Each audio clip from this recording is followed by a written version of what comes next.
Hey guys, how you doing? Hey Prashant. Hey, what's up? Hello, we are back at the Cow Corner, episode 6. This is where we're going to look at different groups in the upcoming T20 World Cup. So we're going to, today, this episode, we're going to take Group A and B. All right. So Group A for the upcoming 2026 Men's T20 World Cup, which is happening in India and some matches in Sri Lanka for diplomatic reasons. The Group A consists of India, Pakistan, Netherlands, Namibia, and USA. If you just look at the group, it seems it's all about India, Pakistan. But frankly, I'm actually a bit sick about this ICC putting India and Pakistan in the same group all the time. So it's all about them. Actually, if you look past the hype of India-Pakistan, Group A is actually a pretty interesting group. Sure, there are no other full member teams, but it isn't a walkover group in any sense, right? You have the three strongest associates: Netherlands, US, Namibia, all capable of striking a surprise. And we'll talk a little bit more in detail about what each team brings to the table. Netherlands are the one especially to watch if they're fit, experienced, battle-hardened. They've worked in county cricket. Their first game with Pakistan can get a bit interesting. Namibia has also punched above their weights. They've beaten South Africa a couple of times, so that'll be interesting.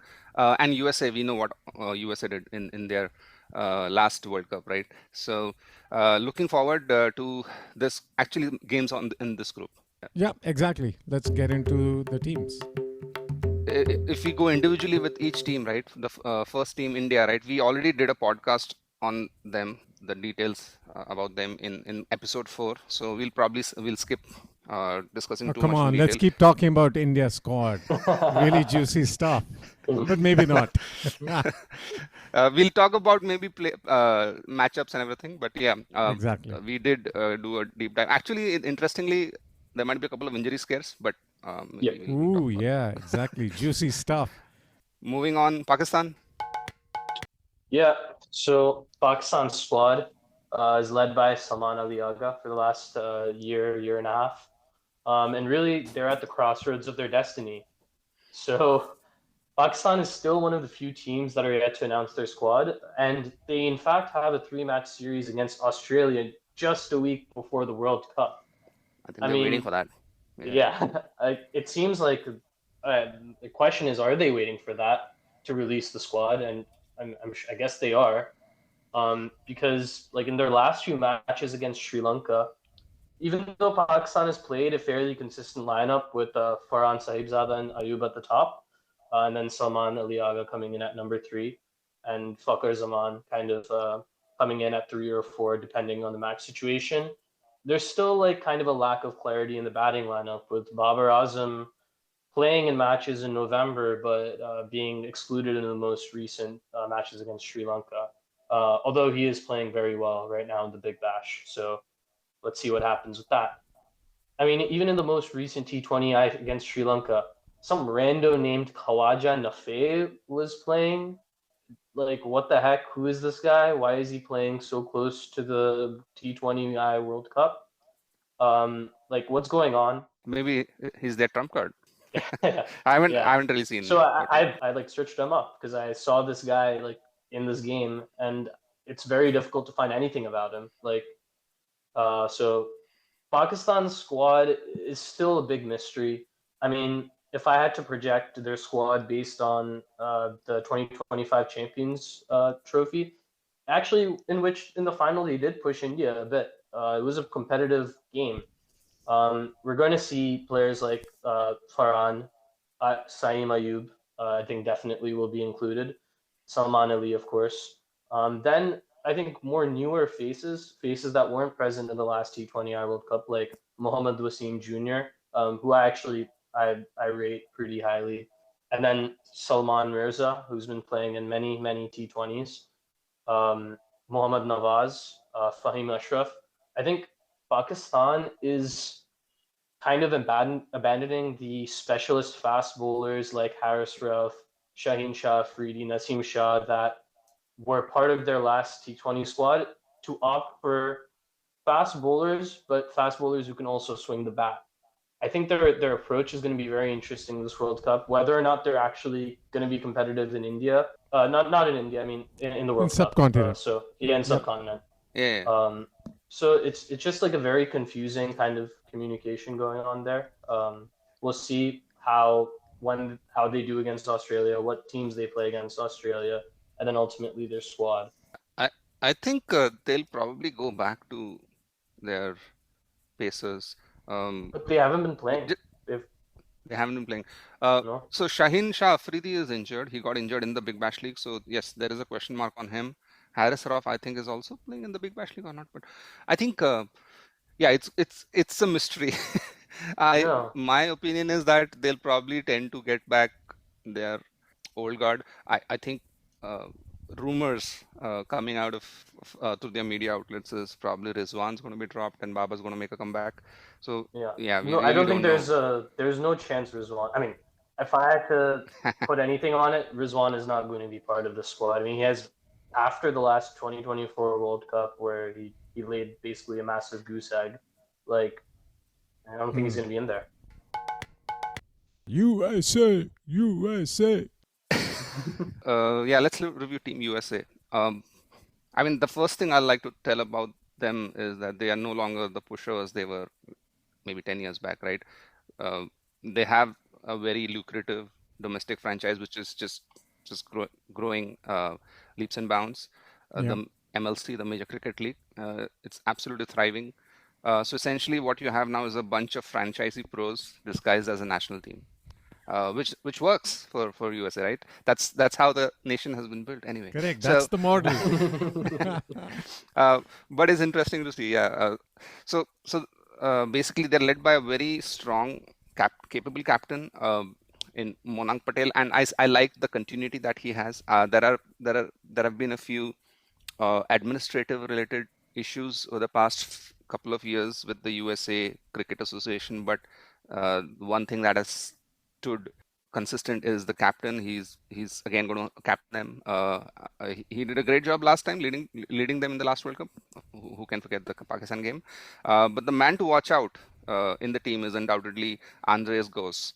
It's interesting. I didn't know much about him, but looks like he's been doing really good in the T20 and MLC, right? So he's one of the most attacking batsmen currently on in the circuit right now in the last 12 months. He's averaged more than 42 with a strike rate of 155 in the last 1 year. So Yeah. and if T20 and MLC have some pretty serious players, so it's not like it's a rung below, right? So it'll be interesting to watch him. He's definitely their informed player. So and you also have Aaron Jones, who's well known in the lineup and brings that explosive power. So it's going to be pretty explosive at the top. The middle order is pretty much the same. I think Monank will keep things together. But if you look at the bowling part, right, that's where it's a bit interesting. They are ever dependable Saurabh Netravalkar. USA is going to play their first game in Mumbai, if I'm not wrong, and he's a Mumbaikar, so homecoming sorts for him. But there is one interesting thing which again gets politics into the mix. USA has a really good Pakistan-born player, Ali Khan, who we all were looking forward to, but he's still not got his visa. So, but I think that all should be sorted out, and he'll be there. So Ali Khan will be the guy to look out for.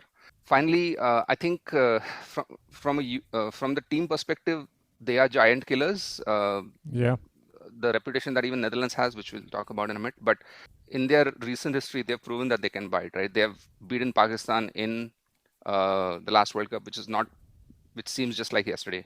And even before that, right, I think USA played a T20 series with Bangladesh just before the previous World Cup, and they won that 2-1. So they know how to win, and I don't think they're bogged down by pressure. So yeah, they have nothing to lose. They're nothing to underdogs. lose. It's always good to be an underdog, right? It's always good to have the chip on your shoulder. But they have experience, so it's going to be interesting. They will probably not make it through, but they'll definitely give a scare. So what's interesting is like T20 format in general, right? I just think out loud here, kind of gives opportunity for a lot of the teams because it's again, I'm stating the obvious, but it's a shorter format and you can actually create an impact. Completely there's opposite to variance. the There's a Test lot more cricket. variance in T20 than there is in Test Yeah, cricket, right? The two number of deliveries are just far fewer. and fewer players can make a big impact, right? You don't necessarily need a super depth. When you mentioned about Netravalkar playing in Mumbai, another Kar, so like there will be Tendulkar, Vengsarkar, Gavaskar, Manjrekar, Agarkar, another Netravalkar.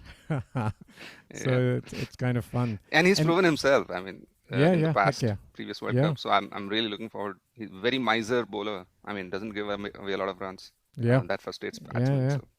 And then the model you mentioned about US, again, different sport, but Martina Navratilova won a lot of championships for US, but she was originally from the Czech Republic. Yeah. So that why not? For sure. Yeah. So And you brought about the point about the game being shorter. The shorter the game, the higher the chance of an upset, right? I remember when I was young, right? I'll bring a different analogy. Table tennis, right? Ping pong. When I was growing up, the games were always of 21 points, and you got 5 serves each to do, and the really good players took a lot of advantage. Even if they get behind a bit, they always have 21 points to come back. Then they reduced it to 11 points with 2 serves per, and that kind of really changed the equation. Now you feel that, okay, I just have to race. Even if you are the underdog, you just have to race and get to 7, 8, and then hope that you get a couple of more, and then you win the game. Get ahead, stay ahead. Yeah, so I wasn't a fan of that, but well, and the way I'm a bigger fan of Test cricket, but yeah. So then going to Namibia then, right? We take up Namibia. I mean, so speaking about Namibia, I don't actually know a whole lot about them other than they have, I believe this is their 4th consecutive appearance as an associate team in World Cup. Yeah, 2021, 2022, because of the COVID scenario, 2024 and 2026 now.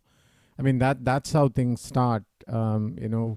We had not heard about Afghanistan a long time ago, and they are an unbelievable T20 threat all the time. So it's really good to see quote unquote associate teams getting to play at that level, and every now and then creating an upset.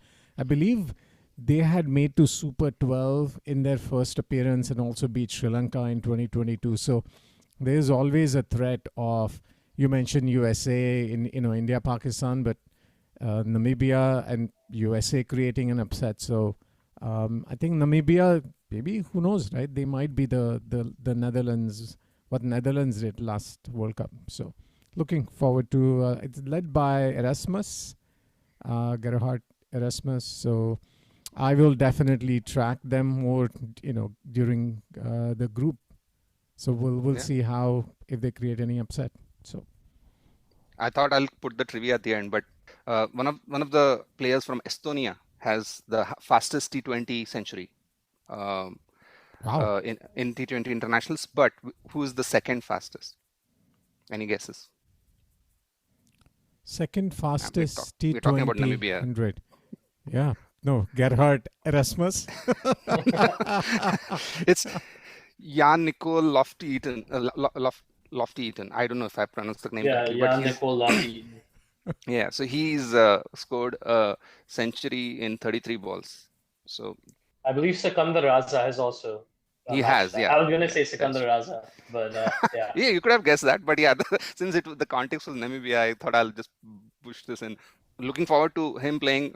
Erasmus is definitely an experienced player. So yeah, they are no pushovers. They've beaten South Africa recently. So definitely no pushovers. And that's why all the games, if you're playing Australia, you're probably pretty much on your A game, right? But when as a team you're playing a Namibia or USA, you can get complacent, and especially Pakistan is known for doing that. So that's why I feel this group is very interesting.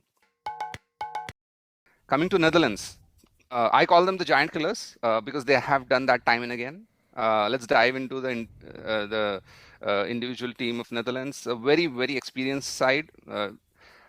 They've pulled off really multiple upsets in the past, and which we'll get in a moment. But first, let's look at the setup, right? They are captained by an incredibly intelligent and practical Scott Edwards. I mean, I've seen him play in the last World Cup. That's when I basically focused on him, and a very calm guy and a very, very confident guy. Really liked his demeanor.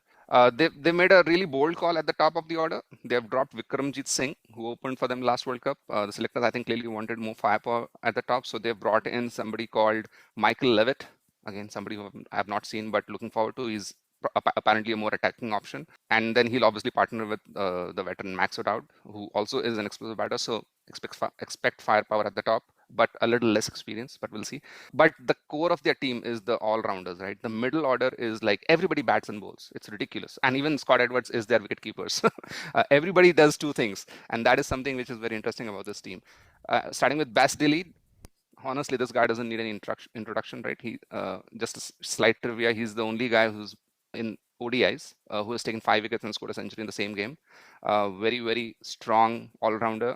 It tells you something about what you need to about his quality, right? And he's effectively, I guess, the Jacques Kallis in a way, right? He anchors the batting and bowls heavy overs in the middle. And then you have Colin Ackerman, another veteran, but again, decent bat. He has a handy off spin, which will be very useful in the subcontinent. I think there's one more name I saw on the sheet, 15, which is Rolf van der Merwe. We all remember him from his days earlier in earlier World Cups as well as in IPL. He's on the wrong side of 40. Spinner, right?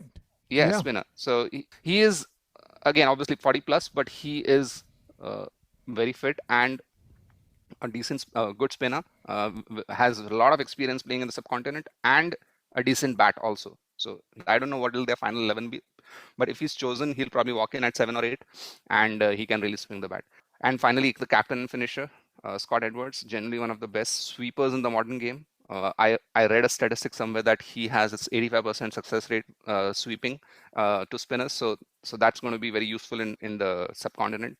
Getting to the bowling, Logan Van Beek and Meekeren, right? They both are pretty experienced, very good bowlers. But the one player that I'm really looking forward is Aryan Dutt. Yeah. He is a 22-year-old guy. He played in the last World Cup, but he's an off spinner. I think he's molding himself on Ashwin, but really looking forward to him bowling in the subcontinent, and I think he might just be one of the dark horses. So Netherlands overall, I don't think they're just happy to be here. They are one of the teams who I think India and Pakistan will legitimately fear. So yeah, I think it's an interesting group. Yeah, definitely. I don't know if this is group of death. I think there might be another one, not this one, but you never know these days, right? Which any group can become, at least, can become a group of death. So I think it's hard for this group to be the group of death with India in it. It seems very unlikely India won't make the top 2, knock on wood.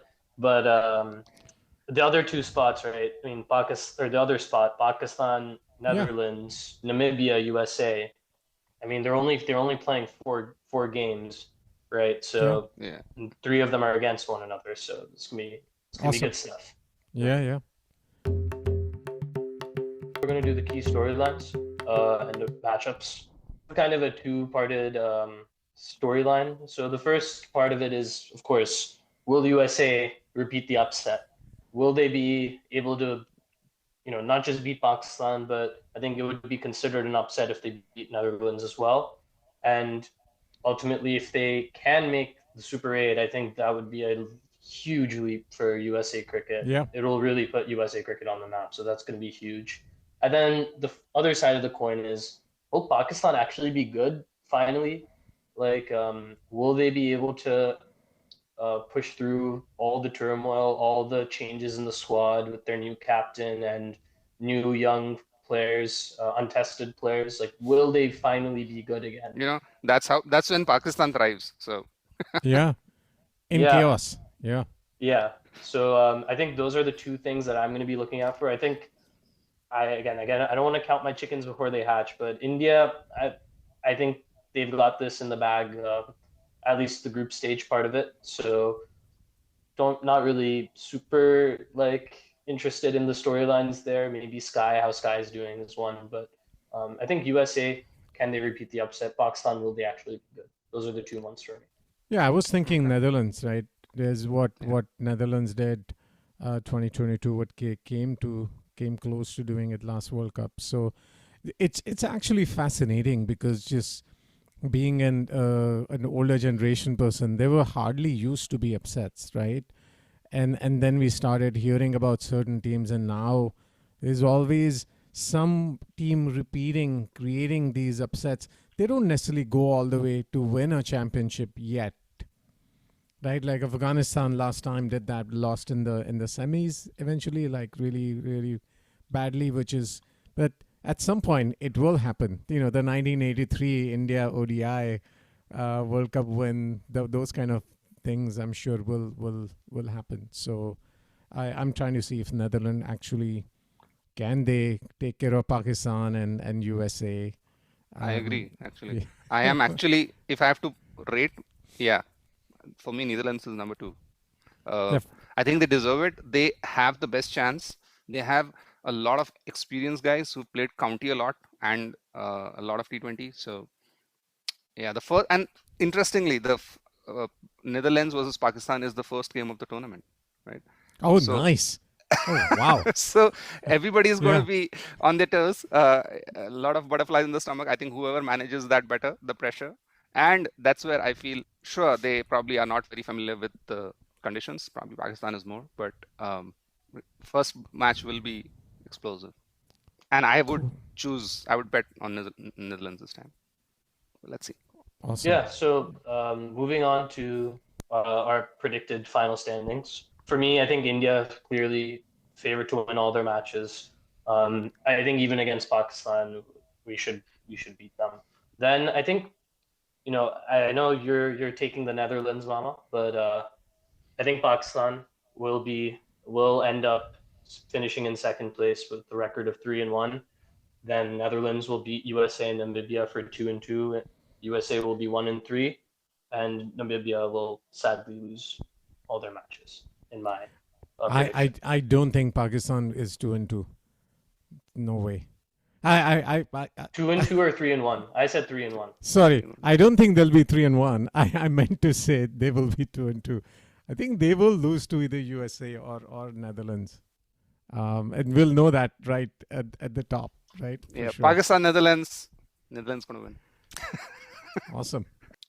Siddharth, probably the most safest final standings that you've suggested, right? But with T20 World Cups, especially, usually doesn't happen that way. So yeah, I think Netherlands might beat Pakistan. It's still going to be hard for them because they have to beat USA also, and I think Netherlands USA will be a match of two equally balanced sides, I believe. So that will be also an interesting one. Pakistan will probably win against USA because of the past scars. They'll probably want to prove a point. But yeah, I think the whole standings revolved around the Pakistan-Netherlands match, and to a certain extent the Netherlands-USA match. And of course, Yeah. India-Pakistan also there can be an upset, no doubt. Pakistan are mercurial, anything can happen. But I think those two matches is what I'll be looking forward most. Yeah, I mean, I see what you're saying. I think the only thing I'm going to say about the Pakistan USA upset is it happened in the USA. I mean, yeah. So yeah, MVP for Group A. I think I'm going to be consistent with my MVP for Team India. I think it's going to be Abhishek Sharma. I think he's going to, especially against some of these less experienced sides like USA, Netherlands, Namibia, who've never played him before, never really experienced the Abhishek Sharma effect. I think he's going to really take the top off them. And yeah, I think he's going to dominate. So Abhishek for me. Okay. I am going to actually reverse of what some of my comments were when we were discussing India squad. I'm going to go with Sky. I think Ah. Wow. for Sky. group We're group. doing this just to be different, huh? Yeah. Also, I would like him to be. If Yeah, we all want him to I would want do him. Sky things. Yeah, exactly. So I'm saying Sky would be our MVP. Let's go, Sky. Let's go, Surya. All right. So if I have to choose an MVP just for the Indian team, I think I'll stick with Kuldeep. But I think Hardik Pandya will also be an important player. And seeing his form, he's in sharp batting form, and if he continues that, then yeah, he'll be the guy who keeps he kind of the glue which keeps the team together and performs when it's most mattered. So yeah, I'll choose Hardik. Big match, big tournament player also. Showed last World Cup, which is awesome. Okay. Okay. I guess that's wraps up, right? Group A. We'll see how that shapes up. Go to Group B then. So Group B comprised of Australia, Sri Lanka, Zimbabwe, Oman, and Ireland. I think one can argue that based on pedigree in the game, Australia and Sri Lanka would be the favorites to advance to the Super 8 stage, and of course Oman, probably least experienced, one of the weakest teams in the entire World Cup, are going to lose all their matches. However, Zimbabwe has shown that they can match Sri Lanka in results, splitting a two-match series in late November against them. And of course, Sri Lanka in general, a little bit of a dysfunctional cricketing kind of nation right now. Ireland has also shown some promise, scoring 196 for three against England in a losing effort, of course, in September. But then they also promptly lost 2-1 to Bangladesh in a three-match T20 series.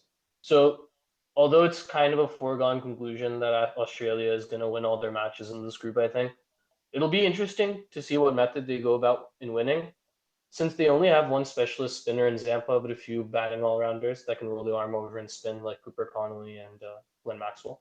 And though Group B looks to have the runaway favorite and runaway bottom feeder, Zimbabwe and Sri Lanka are the two teams I think will be hoping to show the growth in their sides over the last couple of years, and then also try to make a run in the Super 8. So let's get right into the analysis of each team's / squad's strengths, weaknesses, as well as other noteworthy points. Right, I can go first with Australia. Well, what do we say?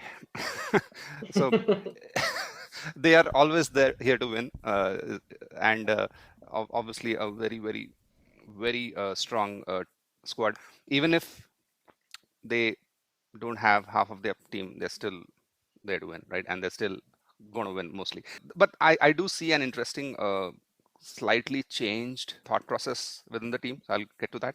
But yeah, I mean, I think the biggest headline, if you may, about Australia is their pace cartel. Pat Cummins, Josh Hazelwood, right? Both are still not clear. It's not still clear whether they'll be part of the World Cup because of still some injury worries. So they're taking a risk by putting them on the squad. They'll be coming back from injuries, and also neither have played much to T20 cricket recently due to the Ashes and injury management, of course. Hazelwood couldn't play even a single game in Ashes, and Cummins was rested to obviously preserve him for T20 World Cup. So let's see. But that makes it Nathan Ellis's role even more important. I think Nathan Ellis has in the past couple of years shown that he's a really superb T20 bowler, a T20 specialist. He's recently crossed 50 T20 wickets already, international wickets, in just his 31st game, almost averaging 2 wickets per game, and operating at an economy of 7.82 when he exclusively bowls in power plays and death. So he is very innocuous. You might think that, with the big names, you can probably take it easy with him, but he actually gets the most wickets and has usually the best economy on the team. So if Cummins and Hazelwood underperform, Ellis's skiddy Yorkers will do the trick. And on Indian or on subcontinent pitches, the skiddiness helps a lot. So yeah, I'm really looking forward to Ellis. And the other interesting selection is Cooper Connolly. Now, if you've seen the Big Bash League, he's done really good in Big Bash League over long period of time, and he's been rewarded for his consistent show. He forced his way after a breakout BBL 14, right? He scored 351 runs at an average of 50. So he's in really great form. He's a match winner. He basically, one of the BBL games, I think last final, he made 25 of 11 to just take the game. And I think his spin is also vital. So he kind of is a really strong all-rounder in the Jadeja mold, but probably currently even better than him. Yeah, and he's a left-arm orthodox bowler, so that's good. Yeah. Right. So that will be interesting. And finally, if you talk about Australia's batting, you have Head and Marsh at the top. That's scary.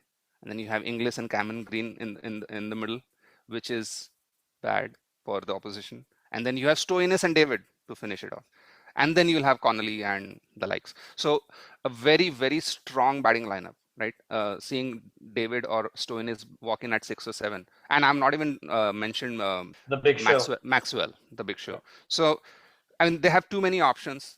Choose Maxwell, choose Short, who can roll his arm, choose Travis Head, obviously at the top, who's a very good spin bowler. So they are covered in all aspects. Really strong pace bowling if Pat Cummins and Hazelwood are available. But Ellis is the evergreen guy, and really good spin options. None of them are pushovers, and a very, very strong batting lineup. So, yeah, Australia. I mean, anytime the Australian team feels they're playing World Cup, either way, when they're playing World Cup, it's an entirely different mindset. And of course, the team is strong, whether Cummins plays or not. I think it will make a difference. I'm not saying it's negligible. At the same time, they don't hang their hat on like one player at all. It's just a big tournament team, whether it's ODI or T20. I just wanted to add one more thing about Cooper Connolly. I think I agree with Mama. I think his usage in this World Cup is going to be very, very interesting to me because he is someone who can open the batting. He can come at any position. I think he brings so much flexibility to that team. If they're in trouble, if they lose a couple early wickets, he can come in and stabilize the innings. Yeah, he's going to be a really, really good player in this World Cup. Yeah. The only thing he might lack is international experience. So I just hope he doesn't get. I don't think he will. Overawed. But Australian players don't do that. They don't. And if you've seen him bat, if you've seen him like carry himself, not one to take pressure, not one to let the moment get too big. That'll be interesting to watch. But yeah, looking forward to watching Connolly just not play well against India. Otherwise, yeah. I mean, the other two teams I'll quickly take is, Sri Lanka. Again, being quote unquote from the previous generation, this team, I feel, always over promises, under delivers. I don't remember the last time Sri Lanka actually delivered something, but they have players that are like 2014, I think they won the World Cup, and the T20 World Cup, that is. They have really good players, and in T20, if the associate teams do well, then you would expect Sri Lanka to do well. I guess they have a new captain now, the Sun Shanaka. Hasaranga. They have Kusal Mendes and Batu Nisanka at the top. I rate him very highly. Yeah, he is. I'm sure, but I don't know. Charita Salanka also. As a team, they have not performed. Too many changes of captains. Too many issues which are not cricket, something else, I feel. I mean, even the country itself is going through a lot right now. So. Yeah, exactly. I don't think they have announced their full squad yet. So we'll see how that goes. Ireland then. So the thing is this, right? When I think about Ireland, the first thought that comes to mind is 2007 ODI World Cup, right? That's how they announced themselves.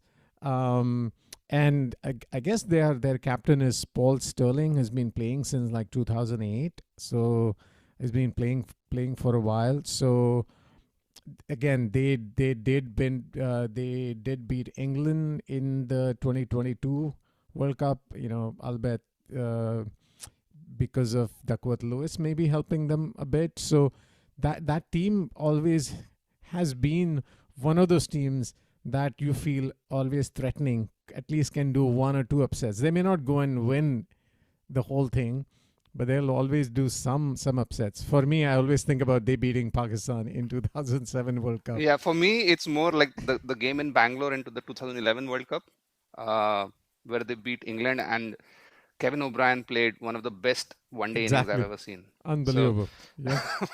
To me, that was... the 2007, I was so upset that I didn't go. But 2011 is pretty even fresh in mind. Yeah. I mean, 2007 still hurts for You know, us. We were all going to go watch those World Cup matches in Antigua, and both India and Pakistan got knocked out. And I believe after that, some of those formats changed. They're like, hey, we got to change the whole World Cup format so that the big so teams that don't India go. doesn't go out soon. India doesn't go out because people Who's wanted going to watch to it? want to watch. Exactly. So yeah, I think as far as again Sri Lanka is concerned, hopefully they'll show something as a squad, and let's see if Ireland does something. Earlier, we mentioned Zimbabwe Yeah, as such. yeah. Is again one of those teams that has been um, on the fringes for a while, right? This So, just there yet. So let's see if there is a You know, breakout. So with Zimbabwe, I don't know, when in the 1990s and early 2000s, they were a really good team. yeah, And it's just, I guess, after their political upheavals, the team has just declined. Um, yeah, they beaten India in the ODI World Cup, and because of that, India went out of the '99 World Cup, right? So again, scars always are yeah, there. Heat streak, they're yep, both. I mean, they have a legacy, right? The Flower Brothers, uh, Campbell. I don't know. There was one more. Houghton was a little earlier, but they had a very strong team when the Flower Brothers, Heat Streak, and those guys were playing together. And where are they now? They should have gone up, but they've just gone plummeted yep. down. So very, very disappointing. One of my favorite teams yeah, earlier. yeah. So I think Zimbabwe's chances in this edition, they start, continue, and end with the Sipper, Sikandar Raza. I think Hmm. Raza has proven that he's a game changer with bat and ball. He's become the three format captain of Zimbabwe. They've really kind of put all their chips on the table. All the big chips are Sikandar Raza, right? So although his career stats are not actually that impressive, most of his highest scores have come since 2022. He has the most experience out of all the players on the team. And if there's any time to do it, it's now. He's 39 years old. Most of the known players on the squad are in their late 30s. And some other players that might make an impact are Ryan Burrell and Brendan Taylor, as well as their best, I would say, best pacer, Muzurabani. I think Zimbabwe actually has a decent chance making the Super 8, especially considering how weak their group is. I don't rate Ireland very high. I think they have Josh Little as a left arm pacer who can maybe cause some problems against some of these weaker teams. But I don't see Zimbabwe losing to Ireland, actually. And then, like Oman, I don't think they will pose much of a threat. It'll really be Sri Lanka, the game against Sri Lanka, that defines not only all the work that has been put in up to this World Cup, but also what the future of Zimbabwe's cricketing side looks like. So I think that Zimbabwe Sri Lanka game is going to be very. There's going to be a lot of emotions on the side of Zimbabwe because they know that's the match they need to win to advance, and that's their last chance of making the Super 8. So I can see that additional emotional kind of playing into it a bit, and Hmm. maybe I think they have a solid chance of making the Super 8 if they can beat Sri Lanka.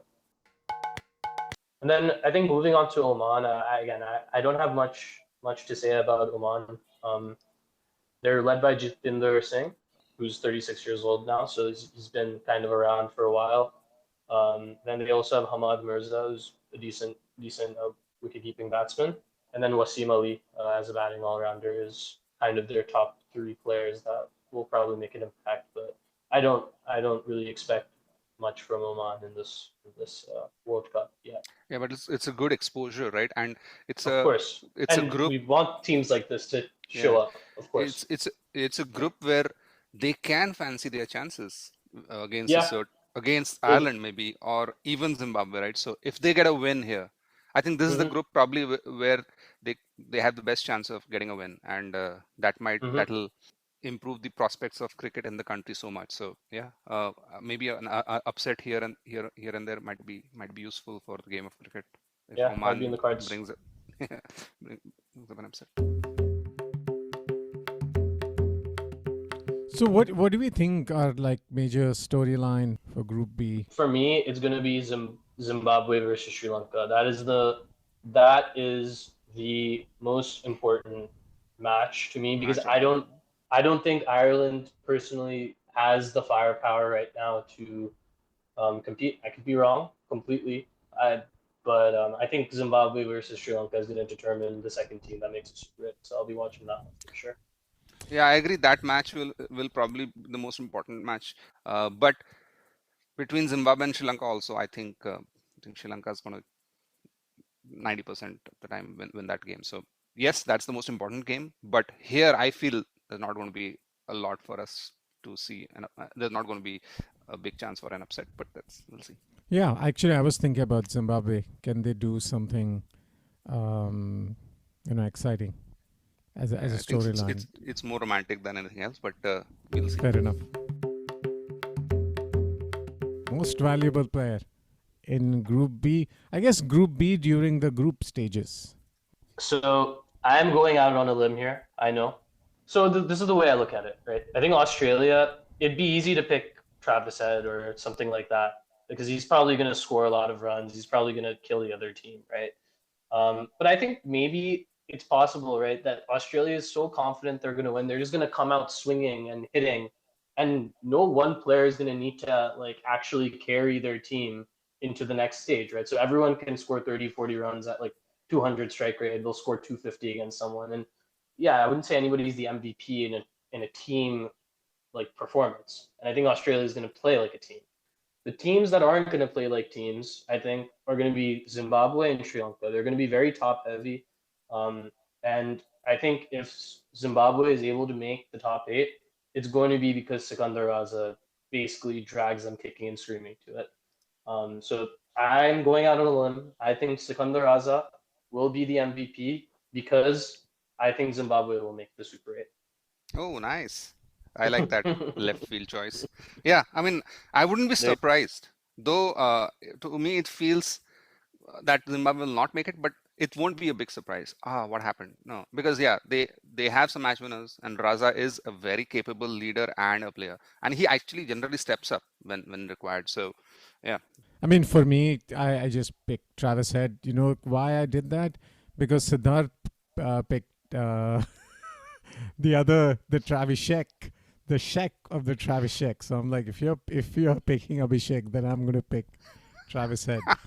Nothing wrong with that. Nothing wrong with that. Nothing wrong with that. To be clear, yeah. The odds. You played the easy odds. No, I know, but it's interesting, right? It's not the most run scorer. This is MVP, so you don't really know. I mean, in a T20 format, especially even in Australia, I mean, you have things like Stoinis and all kinds of players that are there. And if but I picked Travis Head just because we have been talking about him. I'm kind of split between Connolly and Ellis because I think both of them will shine in this World Cup. And probably Connolly will not get too much to bat in the initial matches because I think the top order should probably take care of business most of the time for Australia. When we get into the business end, it will be interesting. But for now, maybe I'll pick Ellis.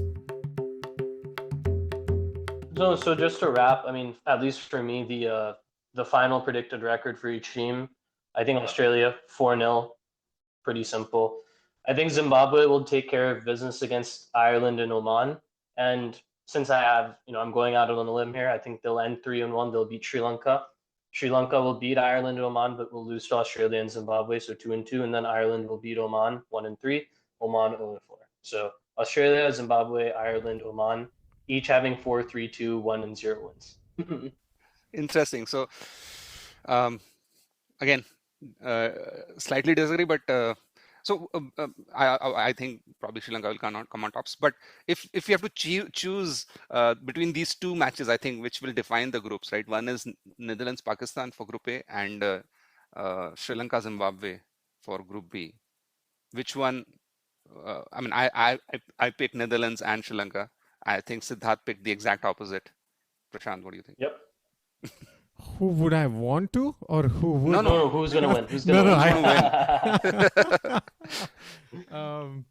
I think Pakistan will win against Netherlands. Zimbabwe, I think, will win against Sri Lanka. Oh wow! Yeah, there you go. We'll bring this up during the World Cup when those matches actually happen. Would like to revisit these choices. Yeah, But for sure. We will definitely keep score. all right. So umpire's call. I'm actually going to make an umpire's call, which is where we make a statement and then within, I don't know, quickly, Siddharth and Jatan would either agree or not. I'm going to go in a completely different tournament, IPL. Coming up IPL, I say Mumbai wins IPL 2026. Let's do it. Let's let it ride. What do We you are all think? Mumbai fans, so it's a totally different question which I hadn't thought much about. Yeah, let's go with that. Let it Okay, ride. so Let it how- ride, baby. How about the other guy? Do you think Dhoni should retire, not play IPL? Because I heard someone say, "Come on, why is he still playing? Why isn't he stepping away?" No, I mean Paulie played for so long as well. Paulie's still playing. Pollard is still playing for MI Cape Town, if you believe it. So But do you think it's good for the franchise? franchise, though? Do you think it's good I for think so. franchise so. if he steps It's away just or if he watching him plays? play, right? No, If he plays. if he plays. He plays, yeah. Yeah, I Interesting. think so. Just watching him play, right? See, he's not. It's franchisee cricket after all, right? So we are not like, oh, he's taking the place of some other budding Indian player or any player for that matter in any of the international teams. It's a money making. It's a money making, and if we have some of the under 19 guys play in the same team with him, even for a couple of games, I think the amount of Bowl in the nets to him, even. ball in the nets to him, I think that'll be great.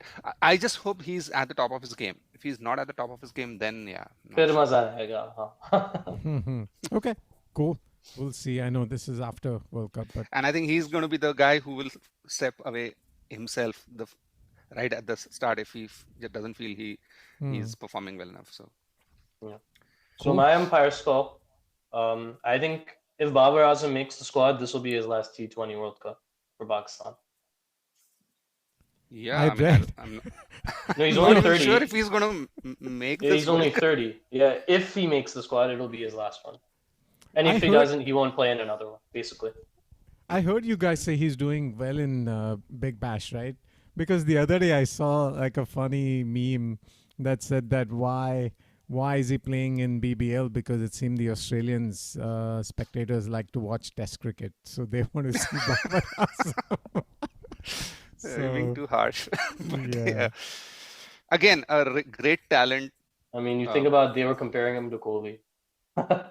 Yeah, the Pakistan fans still compare him to Kohli. Yeah, Wild. So awesome. he could have been, right? So that's the sad part. Like, I really like watching him bat. So soothing on the eye, his Yeah. shots. But Yeah. So, Mama, you have an umpire score as well? I don't have an umpire's call, but I have a trivia. So let me ask that. Go for Go it. for it. Which associate team has an all-win record against a full member nation in World Cups, T20 World Cups? Associate team has an all-win record. Whenever they have played that full member team, they've always won, and it's more than one time, in T20.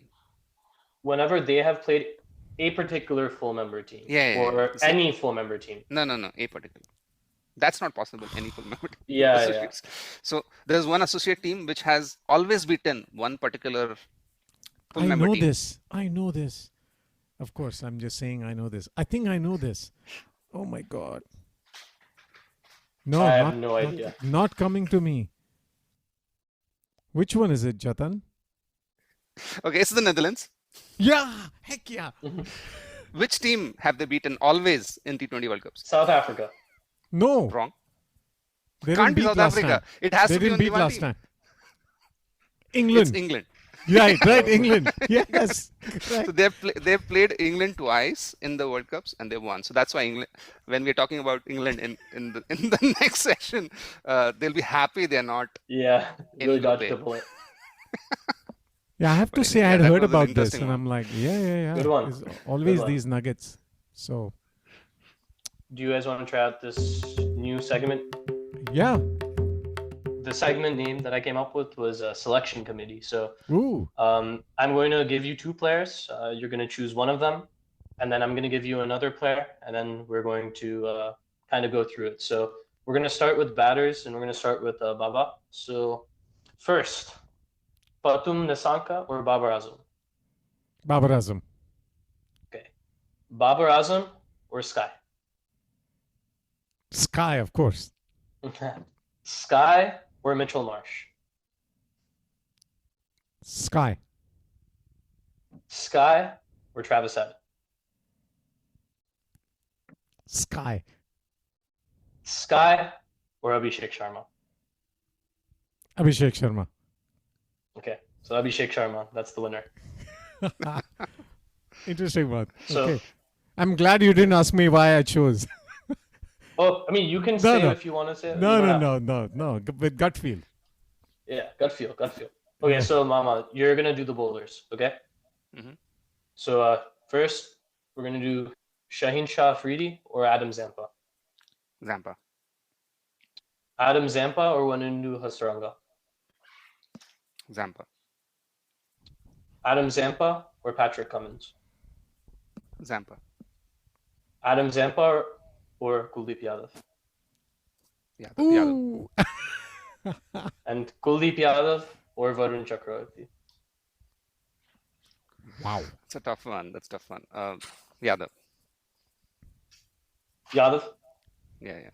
Kuldeep Yadav it is. So Kuldeep Yadav. There you go. Winner for the bowlers. That's So, a yeah, good. That was a good lineup. So that is our selection committee. There you go. And in our next episode, we're going to take group C and D, follow a similar format, interesting conversation about those two groups. And we'll try, I guess our goal is to have more of these conversations as the World Cup heats up. We'll see how we can do more updates, more frequent updates. So long. Until next time.